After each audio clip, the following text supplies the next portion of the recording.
Today I'm going to elaborate a little bit more on sounds and intention. I've already understood this for quite a while, and I've always experimented with sound therapy through frequencies like binaural tones and solfeggio, which is a great one on YouTube.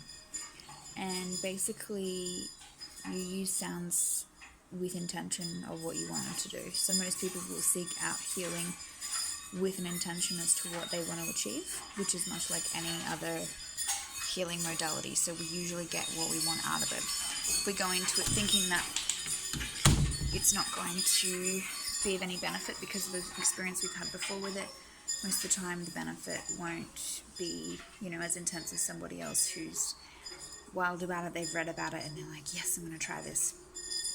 So sound is one of the oldest and most practical healing modalities that has been used since, I guess, the beginning of time.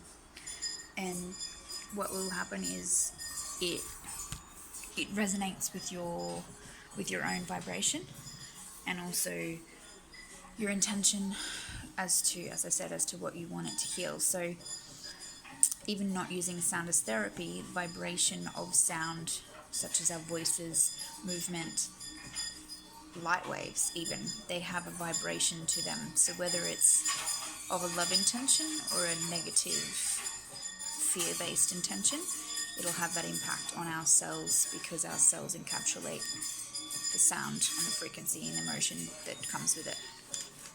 We are very innate beings, and we do pick up on things even though we realize it or not. It's much like you observing your environment and your surroundings. If you go to an area or a workplace or home life where it's negative, you'll most likely find that you start to be negative as well.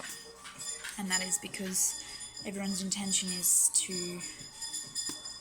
be in that fear-based, I'm going to say indoctrinated environment where everyone's vibrating at the same frequency. You go into a pub, same deal. Most people are depressed, they're drinking away their problems.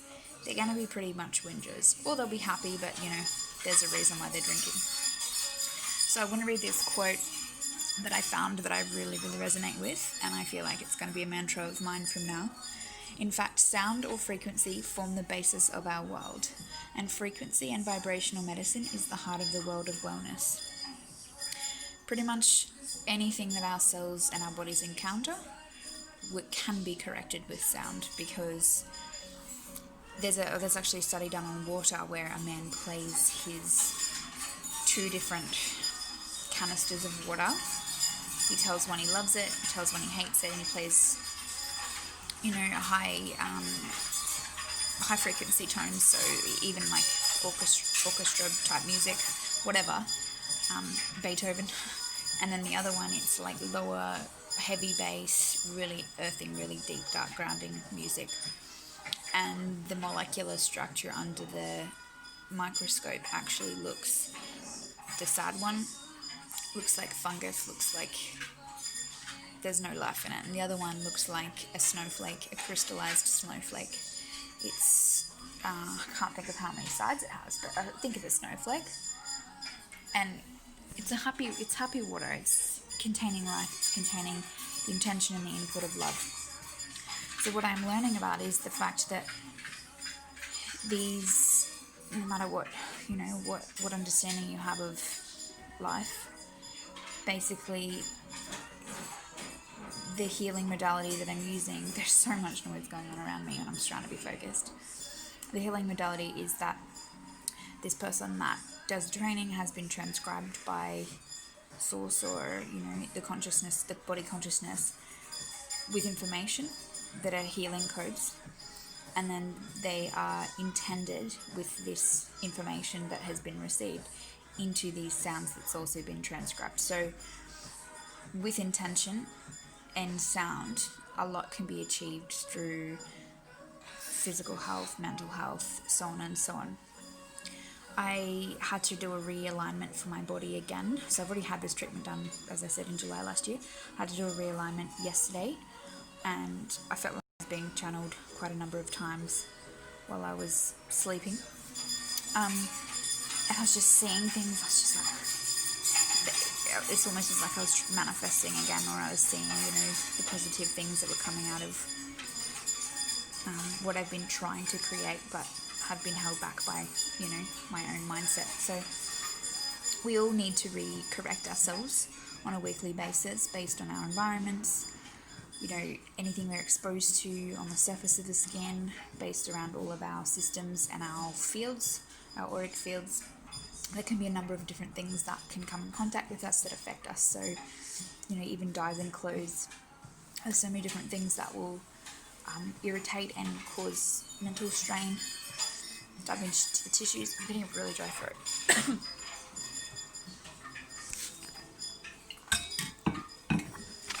So basically, the sounds work only if you want them to, and any healing modality works only if you want it to. So because of your intention, if you're going to go into something not being open-minded about it, chances are you're going to experience the physical level but not an emotional and spiritual level. So I think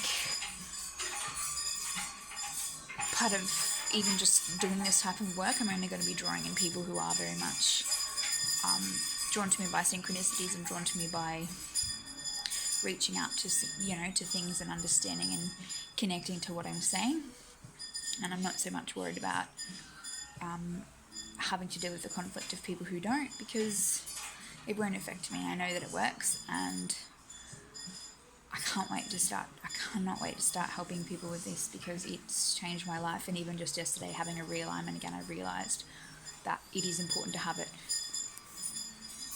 in my life. Like, I use sounds, but just these corrective techniques is just mind-blowing. I have so much more energy, and I've been sleeping probably for the last week throughout the day, long hours at night. It's almost like my adrenals had kicked in. So I had that meridian corrected again, and now I'm just like, I don't need to sleep as much, I don't feel as dehydrated. Even my eyes have changed underneath. They were really dark purple yesterday, so woo!